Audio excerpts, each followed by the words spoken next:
So before we discuss the second team, as Varad also mentioned about that team in his Australia last video, but before that, I just want to throw everyone into a piece of history. In 2015, this team lost very badly to Bangladesh in the quarterfinal and was out of the ICC 2015 World Cup. Then something triggered this team the way they used to play the age-old one-day cricket. Then came a revolution under their captain, and this team captain changed, management changed, the style of players that came to the team changed. And suddenly, after 4 years, this team was the champion of white ball cricket, blasting every team on its way. And where all the people I know you are there still right. Our next team is the white ball bashers, which they call themselves the team England. 2015 going down to Bangladesh, Captain Ian Morgan changed all the thinking of the England team. 1 to 10, 1 to 11, all batters and all rounders included, smashing from ball one. England changed 50 over cricket from 2015. The same way Sri Lanka during 1996 World Cup with Jayasuriya and Taluvitana had changed the game in the first 15 overs.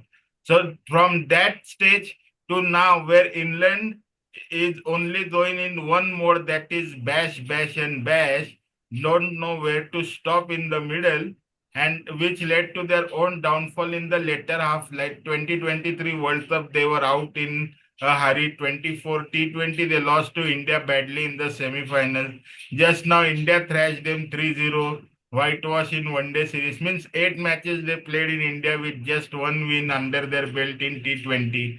So, this and many more Inland team to discuss with Varad sir. Yes, sir. From official bashers to now official nowhere team Inland for you. How do you make the loot of team Inland?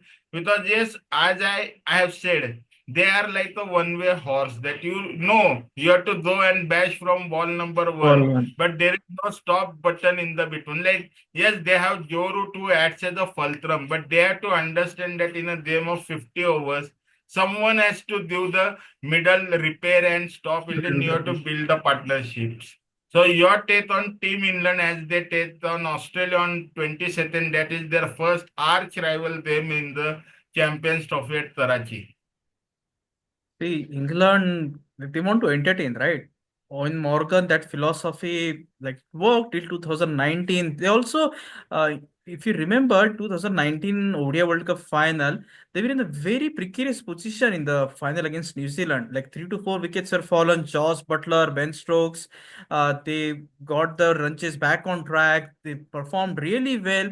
It's not just about hitting sixes and fours. And under the era of now completely Brendan McCullum, like the bats, ball, which are hearing, he has completely taken all the three formats now, red ball and white ball as well. So they needs like a player who can take responsibility. Just like as you say, Joe Root alone can't do the repairing work. Ben Stokes wanted to play Champions Trophy, but he was injured while that long season of Pakistan Test matches, due to which he couldn't play. And also they lost a lot of ODI series. If you look, they lost against Australia by 3-2. They lost against West Indies. They lost against India. They are just losing and losing and losing only. Like in the motive of getting in the motive of wanting everyone to get entertained, their cricket is nowhere. England, the ICC WTC in both the cycles, they are close to the bottom, and we can say bottom as well. They just want to play shots. Like even Sir Jeffrey Boycott also said that flat track bullies they have become, that they don't have the footwork, they don't have the intent, they are not taking time, they just wanted to express themselves. So much expression, like is not going to any sort of do good in this team. And Kevin Peterson highlighted after the third ODI that only Joe Root had net session for this ODI series, and that too one. Like all the rest players were playing golf, they were just enjoying in the environment, getting used to it. Brendan McCullum was also asked this question by the press conference, and he said like we wanted the players to get used to the conditions and everything, but they aren't practicing. They are just like playing golf, and that playing golf and playing international cricket is a it's not a good preparation at all. Like it seems like Brendan McCullum has been given a free hand. Like make all the players enjoyable, relaxable. You must be quite fondly remembering like 2024 India versus England Test series. They were at Abu Dhabi. They were England plays with the families and everything. They wanted everyone with around them, but their performance wasn't that great. Like after 1-0, they had lost the Test series by 4-1. I mean, after winning first match, you lose by 4-1, and they just want to young generation inspire. This is not the England team. Like Owen Morgan's side was they had Ben Stokes was present there. Josh Butler he also used to take some time before playing some shots. I'm too sorry. Owen Morgan retired in 2022 and he gave the reins to Josh Butler. But under Josh Butler, everyone is looking just to play freestyle cricket. Like no one is like they are. You are the creators of the game. I would say England. That's red ball, white ball, everything. T20 there's a lot of time in ODI cricket. Like they are already in a very dangerous group. There's Australia is there, South Africa is there, there's Afghanistan. Afghanistan has defeated you in 2023 World Cup, ODI World Cup. Like they will say, oh come on, this England is already very weakened, bruised, battered, and everything. We will defeat them again. They have to change the thinking. Then only they can perform well. Yeah, true, sir. Exactly my emotions about the England team which you have spoken about. Because even in the bowling department, we look fast bowling. Jofra Archer only has pace. That pace has to be monitored in certain areas because only bowling with pace, batter will only put a bat forward and it will go for sixes. And there is no use of such pace. Only lone spinner in the form of experienced Adil Rashid. His 10 overs, everyone will respect. Next 40 overs, England has no clue in the bowling lineup. So I guess England this time is the weakest team, but you never know.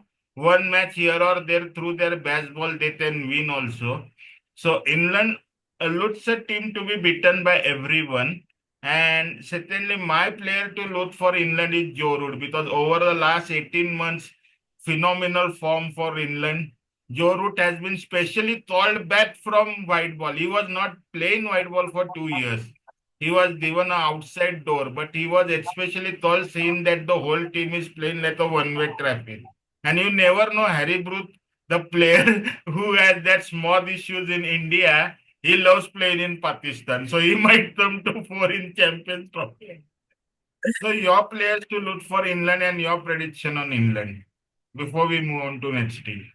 Yes, Harry Brook, like oh, definitely he's the next superstar on green batting pitches. Like even we witnessed, like in one match, he has complained about the smog in Delhi in T20 national match. He has the technique and everything. I I'm not surprised England performed like that in the ODI series and T20 series because they were just making statements. Even Ben Duckett had said that they don't care if they lose the ODI series by 3-0. They want to defeat India in the semi-finals or the finals, knockout and win the Champions trophy. Yet in this all scenario, they have got fast bowlers. They have got Mark Wood, Zafra Archer. They have got the Adil Rashid. Ben Stokes, England's Test captain, has said n times. I'm not even remembering how many times he has said about Ashes 2025, 2026, which is in this year at the back end of the year, again and again. Like just after that last Ashes concluded, he was like, "We want to win that Ashes. We want to win that Ashes." I mean, come on, you had that subcontinental tours, India, Pakistan, you lost that very badly, and still it was like it doesn't matter, like because their main concern is that even in that case, Australia is a better team, sir. At least they perform well. They gave their all. They won a Test series in Sri Lanka after 2011. In fact, 14 years. They just don't care. They for them, other tournaments are just like a participatory. Even many Australian experts, journalists had asked them like, why you are always talking about that Ashes? Like even when England versus New Zealand Test series was there, England went to New Zealand. He was talking about that only. It's our main focus, main focus. I mean, come on. In June, July, you are going to play that five Test match series, India versus England. You had that IC Champions Trophy now, which is in next 2 days, but there's no buzz. Like they just want to participate. Even England's parliamentary members were not happy that England is playing against Afghanistan due to that. I won't take that name due to that issues. I mean, the focus is not on the cricket on this guys. The focus is just on Ashes.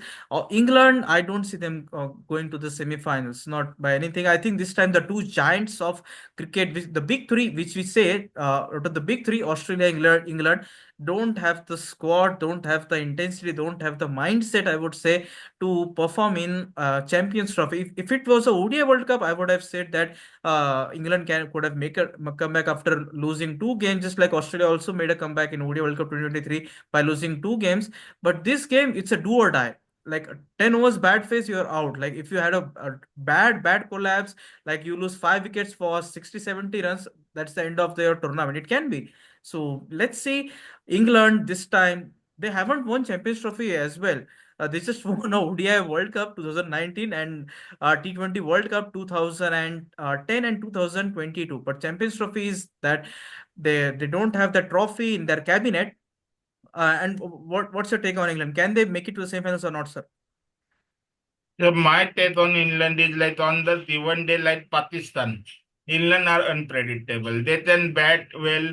They can blast oppositions out because the Pakistani pitches will allow them to play the way they are playing. But I don't see England going to the semi-final either. But the next team which we will be talking about, as Varad sir has mentioned about it many times in this England blog, is certainly the upcoming Asian giant, and that team has a Yes, miracle, yes, yes. a Uh, miracle in yes, the yes. Champions Trophy. So the wait for the next third team is very interesting to talk about that team. I would like to say one last thing. There's no Sam Curran in the squad. There is no Johnny Bairstow in the squad. Sam Curran officially spoke to the media and said that he had a conversation with Brendan McCullum Bats, which is given the nickname. McCullum said that score some more runs, take some more wickets. But even many reports have said, see, Sam Curran doesn't bowl 140 plus, right? He's a 130, 135 kilometers per hour fast bowler. He doesn't have that express pace. He rarely touches 140. Johnny Bairstow, he was playing SC20 League. Sam Curran was playing ILT20 League. These guys were having some sort of practice before the Champions Trophy 25. But it completely seems, if you look at the reports, and McCallum has got too much power and too much authority. Like he wants this player, he wants this player. Like the selectors, not many know. Yeah, in this case, Luke Wright is the national selector, England Cricket Board, but he doesn't often make some statements and says that why someone player is not picked or not. McCullum has been given too much authority. Like they believe in too much. Their ECB cricket that can backfire very badly. So we will be back with the Afghanistan video. England this time, this Champions Trophy, I don't see them winning it. They also haven't won it. So we will be back.